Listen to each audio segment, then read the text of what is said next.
Hello my dear student of class 9, welcome to the new video. और आज के इस वीडियो में हम कवर करेंगे part 2 of the chapter India size and location. Clear?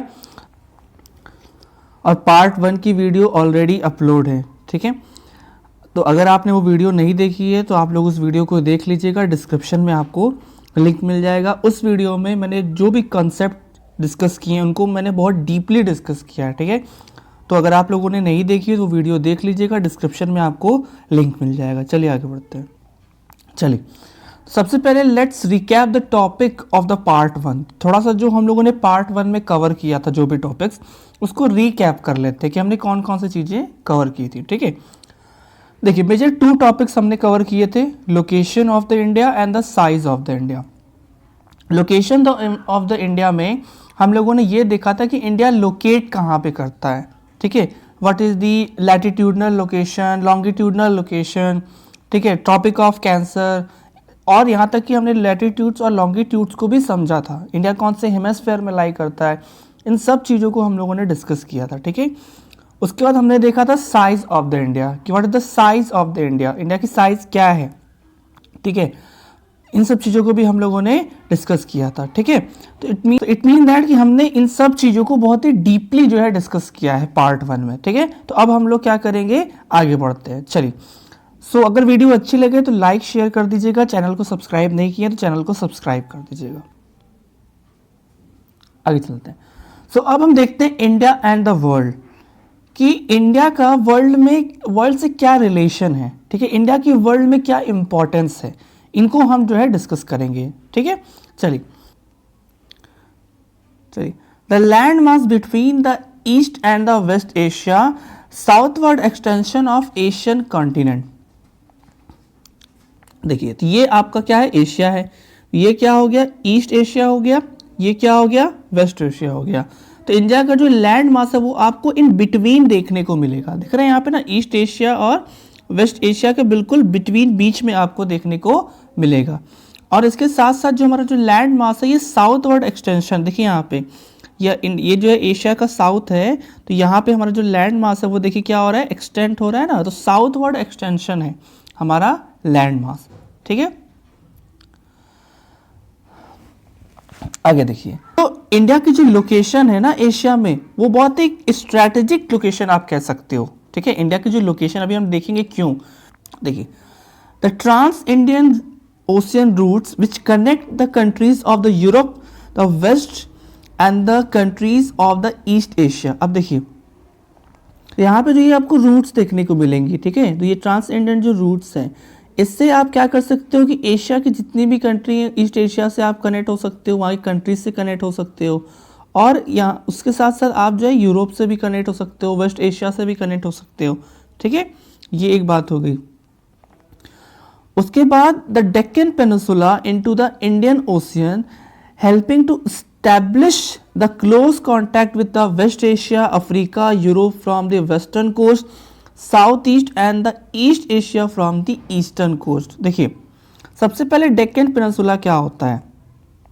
देखिए अगर हम डेक्कन पेनिनसुला की बात करें तो ये देखिए इट इज सराउंडेड बाय, ठीक है, बाय 3 वाटर बॉडीज। देखिए कैसे, जैसे इंडियन ओशियन हो गया, यहाँ इंडियन ओशियन हो गया, यहाँ पे आपका यहाँ पे आपका बे ऑफ बंगाल हो गया, ठीक है, और यहाँ पे आपका क्या हो गया, अरेबियन सी हो गया। तो इसको क्या बोलेंगे, ये एक पेनिनसुला होता है, ठीक है।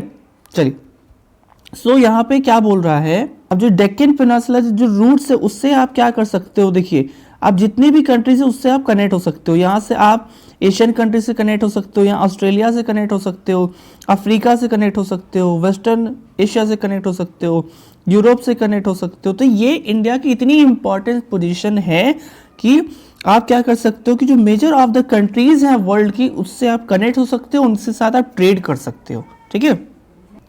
No other countries has a long coast line on the Indian Ocean as India has. तो मतलब सही बात है, बोलता है कि इतनी बड़ी जो कोस्ट लाइन वर्ल्ड में किसी की नहीं है जितनी की इंडिया की है, ठीक है। तो it mean that India having a very eminent position, और इसलिए it is India's eminent position in Indian Ocean which justify the naming of ocean after it। और because of India's eminent position in this ocean, कि यहाँ पे जो ocean का नाम है वो ही इंडिया के नाम पे रख दिया गया है।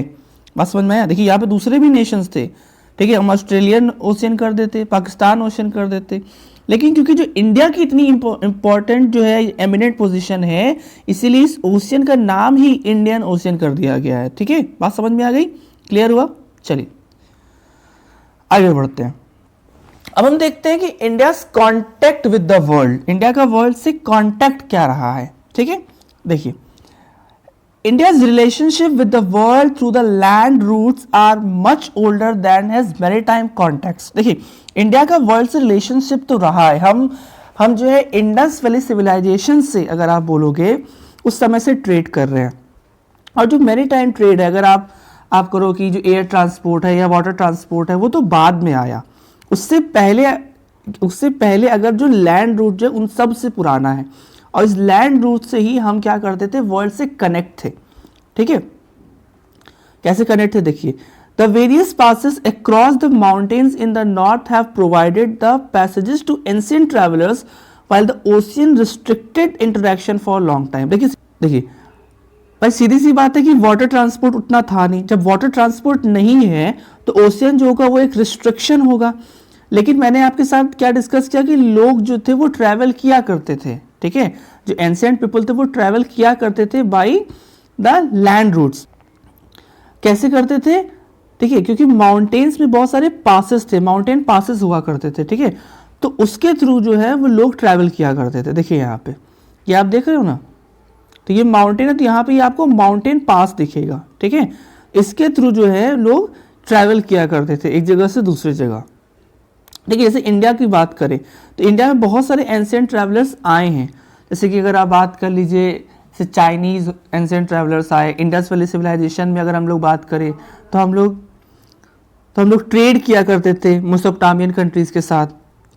तो वो ट्रेड होता कैसे था, लोग ट्रैवल कैसे करते थे? Through the passes of the mountain. समझ गए? These routes have contributed in the exchange of ideas and commodities since the ancient times। ठीक है, और जो हमने पासेस जो रूट्स डिस्कस किए, ठीक है, जब लोग ट्रैवल किया करते थे तो उससे एक्सचेंज ऑफ आइडियाज भी होते थे, आइडियाज एक्सचेंज होते थे, डेवलपमेंट होता था। ठीक है, चलिए कैसे होता था, क्या हुआ है, इन सब चीजों को देखते हैं। The exchange of ideas and commodities through these routes. देखिए समझते हैं। The ideas of Upanishad, Ramayana, stories of Panchatantra, Indian numeral and decimal system could reach many parts of the world. ठीक है, तो क्या हुआ कि जब लोग ट्रैवल करते थे, ठीक है, by the you can say that land routes, तो एक्सचेंज ऑफ आइडियाज होते थे। और इस तरीके से आप देख सकते हैं कि जो आइडियाज थे उपनिषद के, रामायण के, जो स्टोरीज थी, ये इसी लैंड रूट्स के थ्रू जो है वो वर्ल्ड के मेनी पार्ट्स में जो है पहुंची।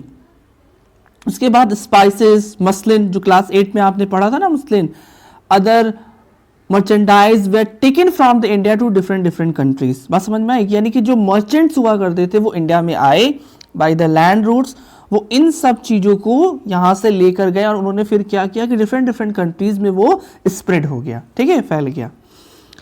तो ये क्या है, ये इंडिया का कंट्रीब्यूशन रहा है। स्पाइसेस की अगर हम लोग बात करें तो यूरोपियन कंट्रीज को तो पता भी नहीं था। ठीक है, वो हमेशा बस फूड को बॉयल करके खाते थे। तो बाद में उनको पता चला कि अच्छा भाई स्पाइसेस मसाले भी होते हैं, खाने को, फूड को ऐसे भी बनाया जा सकता है। ठीक है, तो this all are the contributions of the India. On the other hand, influence of Greek sculpture, the architectural style of the domes, minerals from the west Asia can be seen at different parts of the country. और देखिए ऐसा नहीं कि हमने ही सिर्फ world को चीज़ें जो है शेयर की हैं, वर्ल्ड को में कंट्रीब्यूट किया है, वर्ल्ड से भी हमको बहुत सारी चीज़ें मिली हैं। जैसे अगर हम लोग बात करें, आप ग्रीक स्कल्पचर्स की बात करें, ठीक है, जो मूर्तियाँ हुआ करती थी, उसके बाद जो मिनरेट्स, आपको जो मीनारें देखने को मिलेंगी, जो डोम्स, जो गुंबद देखने को मिलेंगे, ये सब जो ये वेस्ट एशियन कंट्रीज से हमारे कंट्री में आया है। बात समझ में आई? तो आप देख सकते हैं कि जो लैंड रूट्स हमने डिस्कस किया उनसे ये सारी चीज़ें जो है एक्सचेंज हुई हैं। अगर हम बात करें 1869 में, ठीक है, तो 1869 के बाद ये जो एक्सचेंज ऑफ आइडियाज था ये और भी ज़्यादा इन्हेंस हो गया था। ठीक है, कैसे, आइए देखते हैं। देखिए सबसे पहले देखिए ये स्वेज कैनाल है, ठीक है, आप इसको देख लीजिएगा। देखिए यहाँ पे इंडियन ओशियन है, ठीक है, यहाँ पे रेड सी है, ठीक है, ये पहले ना ये पूरा था, ये रेड सी यहाँ तक मतलब पूरा था आप कह सकते हो, ठीक है, और ये आपका मेडिटेरियन सी है, ठीक है। तो पहले क्या होता था कि अगर यूरोप से यहाँ पे आपको जो है ट्रैवल करना है तो पूरा इतना घूम के आना पड़ता था यहाँ से। लेकिन अब क्या हुआ कि 1869 में यहाँ पे एक कैनाल बना दी गई, और इस कैनाल से हुआ क्या, ये कैनाल कही गई स्वेज कैनाल। और इस कैनाल से क्या हुआ देखिए, since opening the Suez Canal in 1869 India's distance from the Europe has been reduce 7000 kilometre. तो आप देख सकते हैं यहाँ पे स्वेज कैनाल बना दी गई थी, और इस स्वेज कैनाल बनने के बाद जो इंडिया के जो डिस्टेंस थे यूरोप थे वो 7000 किलोमीटर जो है वो कम हो गई थी। यानी कि पहले आपको ये पूरा घूम के आना पड़ता था, अब जो है आप यहाँ से सीधे आ गए, तो 7000 किलोमीटर जो डिस्टेंस थी वो कम हो गई थी। अंडरस्टूड? चलिए, तो लास्ट में हम लोग डिस्कस कर लेते हैं इंडियाज नेबर्स, हमारे नेबर्स कौन कौन से हैं। देखिए, तो India occupies a important strategic position in south Asia, ठीक है, इसको भी हम लोगों ने डिस्कस किया है। India has 28 states and 8 union territories. देखिए ये नंबर्स चेंज होते रहते हैं, जैसे कि पहले 29 थी, अभी जो है 28 स्टेट्स हो गए, ठीक है, 9 यूनियन टेरिटरीज थे, फिर 8 यूनियन टेरिटरीज हो गए, तो ये नंबर जो है चेंज होते रहते हैं। आगे देखिए, India share its land boundaries with Pakistan, Afghanistan in north west, China, Tibet, Nepal and Bhutan in the north, and Myanmar and Bangladesh in the east. देखिए हम नेबर्स की बात करें तो नॉर्थ वेस्ट में आपको अफगानिस्तान, पाकिस्तान मिल गए, उसके बाद आपको चाइना मिल गया, नेपाल मिल गया, उसके बाद आपको भूटान मिल गया, बांग्लादेश मिल गया, म्यांमार मिल गया। तो ये सब जो है हमारे आप कह सकते हो कि नेबर्स हैं, ठीक है। इनके साथ साथ देखिए, our southern neighbours across the sea consist of the 2 countries namely Sri Lanka और मालदीव्स। हमारे जो 2 आप कह सकते हो कि आइलैंड नेबर्स भी हैं, ठीक है, एक आप श्रीलंका हो गया और एक आपका क्या हो गया, मालदीव्स। जो मालदीव है it is in the south of the Lakshadweep island. समझ गए बात? आगे देखिए, Sri Lanka is separated from the India by narrow channel of the sea formed by the Palk strait and gulf of Mannar. यहां पे हमको 2 चीजें समझनी है, पाक स्ट्रेट क्या है एंड गल्फ ऑफ मन्नार क्या होता है, ठीक है। देखिए आइए समझिए स्टूडेंट्स। अब देखिए पहले हम लोग स्ट्रेट समझ लेते हैं, ठीक है, कि व्हाट इज स्ट्रेट। ठीक, देखिए तो स्ट्रेट क्या होता है कि जब कोई एक वाटर बॉडीज, ठीक है, 2 लैंड मास को क्या करे, सेपरेट करती है, तो उसको बोलते हैं स्ट्रेट। जैसे अगर आप देखिए ये क्या है, लैंड मास है, एक लैंड मास ये हो गया, एक लैंड मास ये हो गया। यहां पे जो आप कह सकते हो कि जो वाटर बॉडीज है, जो ओशियन है, वो क्या कर रहा है, इस लैंड मास को अलग कर रहा है, इसको क्या बोलोगे, स्ट्रेट बोलोगे। ये हो गया। अब आप कहोगे कि सर यहाँ पे एक जो लैंड मास है वो इन 2 लैंड मास को, जो बड़े बड़े लैंड मास है, इनको कनेक्ट भी तो कर रहा है, इनको क्या बोलेंगे। देखिए जब क्या होता है स्टूडेंट कि एक जब लैंड मास, ठीक है, कोई एक लैंड बाउंड्री जब 2 बड़े बड़े लैंड मास को क्या करे, कनेक्ट करते हैं, उनको बोलते हैं पनामा। क्या बोलते हैं, पनामा बोलते हैं। देखिए जैसे कि नॉर्थ अमेरिका और साउथ अमेरिका को ये एक लैंड मास क्या करता है, कनेक्ट करता है, तो इसको बोलते हैं इस्थमस ऑफ पनामा। अंडरस्टूड? ये बात समझ में आ गई। अब क्या है, मन्नार क्या होता है, देखिए मन्नार भी डिस्कस कर लेते हैं।